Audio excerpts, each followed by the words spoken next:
Hello বন্ধুরা, good afternoon. তো আজকে আমি গাড়ির মোবিল চেঞ্জ করতাম, তার জন্য আমি এয়ারপোর্ট থেকে একটা আমার বাড়ির দিকে গ্যারেজের দিকে বুকিং দিয়ে দিয়েছি অলরেডি।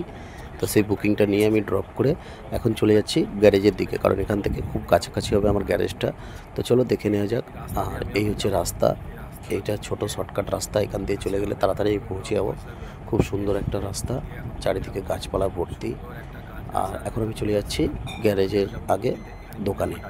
দোকান থেকে কারণ আমাকে মোবিলটা কিনতে হবে। তো এই হচ্ছে বেনারস রোড, ঠিক আছে, বেনারস রোডের গায়ে দোকানটা। তো এই মোবিলের দোকানে আমি চলে এসেছি। আর অবশ্যই কি গাড়ি না গাড়ি বলে তারপরে মোবিলটা কিনবে। আর মোবিলের গ্যাসটাও অন্তত দেখে নিও। মোবিলের গ্যাসটা আমি তোমাদের মোবিলের ডাব্বাতে লেখা আছে দেখাবো, ঠিক আছে। তো এখন আমি এই যে দেখুন দোকানে চলে এসেছি। আর এই হচ্ছে মোবিল টোটাল কোম্পানির গ্যাসটা লেখা আছে, দেখছেন 530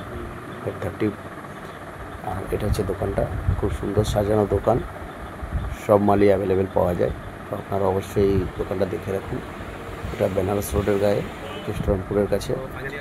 আর মোবিল নেওয়ার পরে আমি চলে যাবো গ্যারেজে। এখান থেকে গ্যারেজ 2 কিলোমিটার 2 কিলোমিটার 2.5 কিলোমিটার যে গ্যারেজে আমরা কাজ করাই। তো বেনারস রোডে আমি চলে গেলাম, এটা টুয়ার্ডস কলকাতার দিকে। আর এই হচ্ছে বাঁদিক গ্যারেজ, দেখতে পাচ্ছি গ্যারেজটা।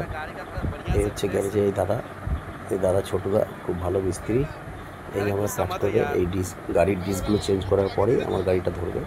কারণ এই ডিস্কগুলো চেঞ্জ করছে, আগে থেকে লাগানো ছিল, জগ কম আছে, সেই জন্য আমার গাড়িটা এটা হয়ে গেলে ধরবে। খুব সুন্দর মিস্ত্রি, খুব ভালো কাজ জানি।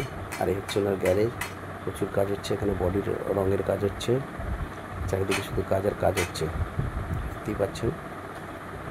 তো অবশ্যই কমেন্ট করে আমাকে জানাবেন যদি কোনো সময় দেখে বিপদে পড়েন গাড়ি নিয়ে গ্যারেজে যাওয়ার জন্য। আর দেখুন আমার গ্যারেজ অলরেডি খুলতে লেগেছে। এখনকার গাড়ির কি, নতুন গাড়ির তলায় যে মানে বোর্ডটা থাকে ইঞ্জিনের কভারটা, সেটা খুলতেই অনেকটা টাইম, কারণ আমার কাজ বেশি করে না। এই যে জিনিসটা দেখতে পাচ্ছেন, এটা অনেকক্ষণ ধরে খুলতে টাইম লাগলো, প্রায় আধ ঘন্টার উপরে লেগে গেল খুলতে। কারণ অনেকগুলো ক্লিপ আছে, তো ওটা ধীরে সুস্থে ভাই খুলেছে। খোলার পরে দেখুন মোবিলের জন্য ড্রেন করা হবে মোবিলটা। আর মোবিলটা আমি প্রায় 10,000 চালাতে পারি, কিন্তু আমি 9,000-এ চেঞ্জ করে দিই। একটু যত তাড়াতাড়ি চেঞ্জ করবেন তত আপনাদের পক্ষে সুবিধা। আর মোবিল চেঞ্জ করতে গিয়ে অবশ্যই এয়ার ফিল্টার, এসি ফিল্টার যদি খুব ভালো থাকে অবশ্যই ঝাড়া দিয়ে নেবেন। আর ব্যাটারির জলও চেক করে নেবেন, এগুলো জেনারেল কুলিংটাও চেক করে নেবেন সব ঠিকঠাক আছে কিনা। তো দেখুন আমার মোবিলটা ড্রেন হচ্ছে। মোবিলটা ড্রেন হওয়ার পর আমি দেখে নেব যে 3.5 লিটার মোবিল লাগে, মোবিল কমছে কিনা, মানে অনেকটা কমে যাচ্ছে কিনা, একটু আলাদা ব্যাপার, কারণ ইঞ্জিনে মোবিল খাচ্ছে কিনা সেটাও দেখতে হবে আমাদের। আর হচ্ছে গেজ কাঠি, এটা দিয়ে অবশ্যই মোবিলটা ঢালার পরে চেক করে নেবো, আমরা আপনাদের দেখাবো। আর তলায় দেখুন এখন মোবিল ফিল্টারটা খোলা হচ্ছে।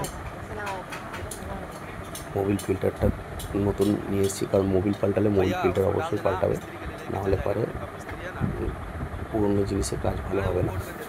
তো দেখুন আমার মোবিলের প্রায় 3.5 লিটারের কাছাকাছি আমার মোবিলটা আছে। এটা আমি সঙ্গে করে নিয়েও চলে যাবো, আপনারা চাইলে রেখে যেতে পারেন। তো দেখুন নতুন মোবিলটা ঢালছে মিস্ত্রি ভাই।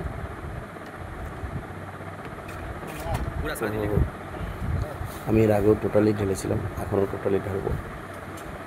পুরো 3.5 লিটার, এখন 3.5 লিটার এটা ইঞ্জিন, 3.5 লিটার পুরো লেগে যাবে। তো মোবিলটা ঢালার পরে দেখবেন আমরা গ্যাস দিয়ে অবশ্যই ওটা চেক করে নেবো যে মোবিলটা ঠিকঠাক আছে। এই দেখুন এই গ্যাস দিয়ে দেখে নেওয়া হবে যে মোবিলটা ঠিকঠাক